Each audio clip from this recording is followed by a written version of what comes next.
یہ سورۃ الفرقان آیت نمبر 35۔ اعوذ باللہ السمیع العلیم من الشیطان الرجیم، بسم اللہ الرحمن الرحیم۔ وَلَقَدْ اور تحقیق یا البتہ آتینا ہم نے دی موسیٰ الکتابہ موسیٰ کو کتاب، وجعلنا اور ہم نے بنایا معہو اس کے ساتھ اخاہو اس کا بھائی ہارون کو وزیر معاون، اور ہم نے دی موسیٰ کو کتاب اور کر دیا ہم نے اس کے ساتھ اس کے بھائی ہارون کو کام بٹانے والا۔ اب اللہ کی ذات یہ ایک کتاب کا دوسری کتاب والوں کو اس کا احوال بتا رہے ہیں، اس کی حقیقت بتا رہے ہیں۔ یہ قرآن بھی تو کتاب ہے۔ اب وہ کتاب دی گئی موسیٰ کو، اور اس کام میں اس کے بھائی کو معاون بنایا۔ اب یہ جو کتاب دی گئی اس کا مقصد کیا تھا؟ وہ کتاب دی جو گئی، جو ان کو تورات دی گئی، اس تورات کا مقصد کیا تھا؟ اس کے ذریعے کیا کرنا تھا؟ اب اگلی آیت میں دیکھیں اللہ کیا فرماتے ہیں۔ فَقُلْ نَذْهَبَا ہم نے کہا تم دونوں جاؤ، موسیٰ اور ان کے بھائی ہارون، اِلَى الْقَوْمِ قوم کی طرف، الَّذِينَ كَذَّبُوا جنہوں نے جھٹلایا بِآیاتِنَا ہماری آیتوں کو، فَدَمَّرْنَاهُمْ پس ہم نے انہیں تباہ کر دیا، تدمیرا بری طرح ہلاک۔ پھر ہم نے کہا کہ تم دونوں جاؤ ان لوگوں کے پاس جنہوں نے جھٹلایا ہماری باتوں کو، آیتوں کو، پھر دے مارا ہم نے ان کو اکھاڑ کر، یعنی ان کو بری طرح ان کو جڑ سے ختم کر دیا، کسی بھی فتنے کو۔ اب یہاں بات جو غور طلب ہے وہ کیا ہے؟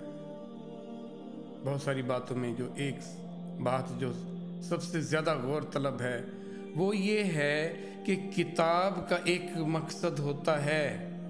کوئی بھی دنیا جہان کی آپ کوئی بھی کتاب لے لیں، وہ کسی ایک ٹاپک اس کا ایک ہوگا، اس کے اوپر عنوان کے تحت لکھی گئی ہوگی، اس کا ایک مقصد ہوگا اور اس کو سمجھا جائے گا تاکہ وہ مقصد اس کتاب میں جو ہے وہ حاصل کیا جا سکے۔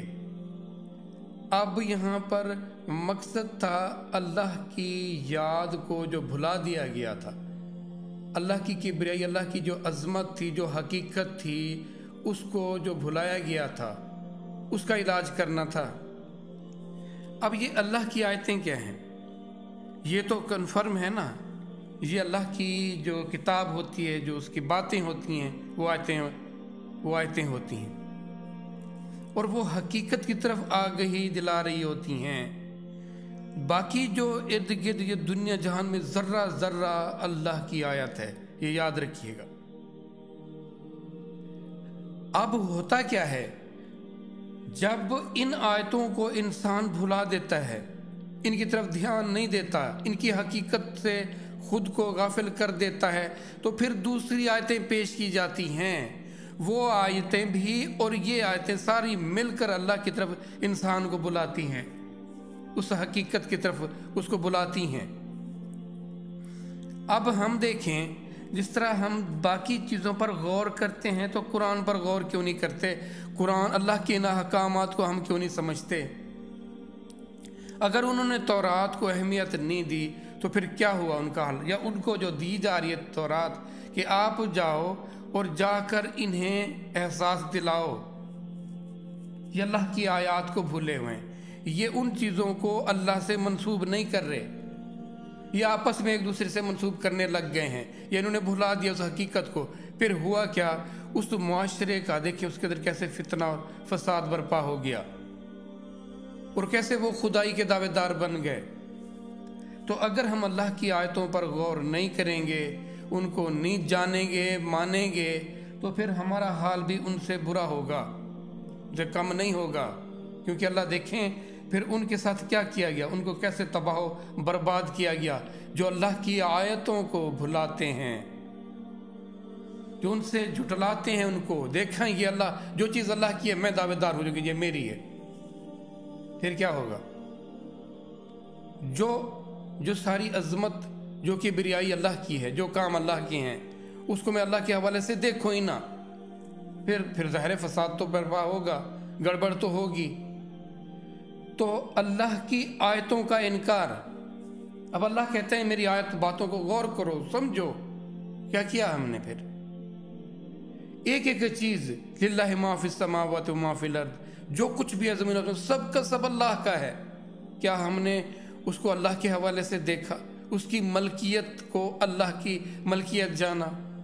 ہم تو چاہتے ہیں کہ سارا جہان ہماری ملکیت ہو جائے، ہر ایک دعوے دار ہے نا کہ یہ میری ملکیت ہے، اس کا مالک میں ہوں، یا میری مرضی چلے گی۔ تو اللہ کی آیتوں کے جو منکر ہیں ان کے لیے کتاب بھیجی گئی، اور جو کتاب بھیجی گئی ان آیتوں کے بھی منکر ہو گئے۔ بتائیں پھر کیا علاج کہاں سے ہوگا؟ حال کیا ہوگا؟ آج ہم اللہ کی آیتوں کے کیا ماننے والے ہیں یا جھٹلانے والے ہیں؟ عمل سے تو ایسا ہی لگ رہا ہے کہ ہم تو اس کو مانتے ہی نہیں۔ جو فکر ہے ہمیں، کتنی فکر ہے، لیکن اس کتاب کو نہیں کہا گیا کتاب کی، ہم کتاب کو تو ہم بھی کہتے ہیں کہ جی ہاں کتاب اسی کی ہے، اتنا مان لینا کافی ہے کیا؟ آیاتنا، لیکن ایک ایک آیت، ایک ایک نشانی، ایک ایک بات، کیا اس کو بھی مانتے ہو؟ اب یہاں لگ جائے گا پتہ۔